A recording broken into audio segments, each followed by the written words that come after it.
Piyanoçu kədərlərini unutmaq üçün çalarkən, paxıl dinləyici başqalarının əzablarını həsəd aparır ki, bu da bu melodiya üçün ilham mənbəyidir. Ürəyim daşdan, gözlərim daşdan, əllərim daşdan, ruhum daşdandır. Piyanoçu öz əzabının ilham verdiyi melodiyaya həsəd aparmır. Paxıl dinləyici isə paxıllığının sükutunda sui-qəsd qurur. Fikirlər qasırğası piyanoçunun ruhuna hücum edir. Birdən o çalmağı dayandırır, taburetkaya çıxır və bu gözəl şeiri oxuyur. Acı xatirələr, yaşanan saxta sevgilər, bu meyvəli kokteyli, bu kiçik sevgini qəbul etməkdən imtina edirəm. Başqalarının uğursuzluğundan zövq ala bilmirəm.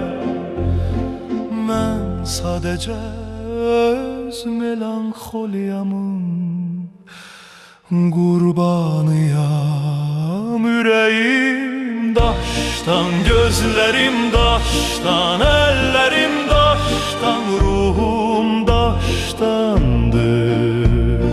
Fikirlər qasırğası piyanoçunun ruhuna hücum edir. Birdən o çalmağı dayandırır, taburetkaya çıxır və bu gözəl şeiri oxuyur.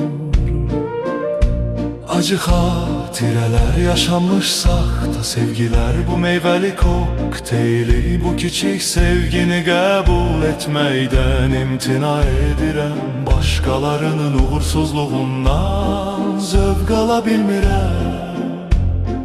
Mən yalnız öz melanxoliyamın qurbanıyam.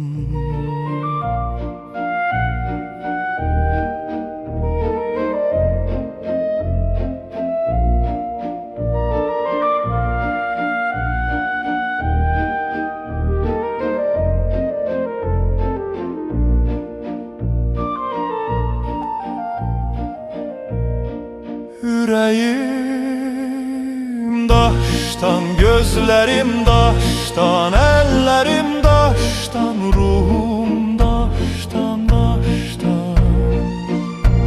Acı xatirələr, yaşanmış saxta sevgilər, bu meyvəli kokteyli, bu kiçik sevgini qəbul etməkdən imtina edirəm. Başqalarının uğursuzluğundan zövq ala bilmirəm.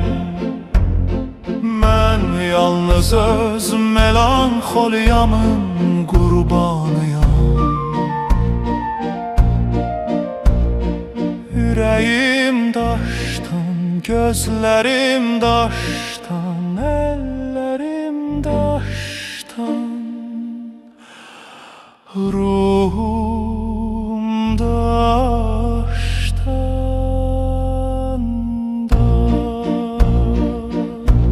Acı xatirələr, yaşanmış saxta sevgilər, bu meyvəli kokteyli, bu kiçik sevgini qəbul etməkdən imtina edirəm. Başqalarının uğursuzluğundan zövq ala bilmirəm.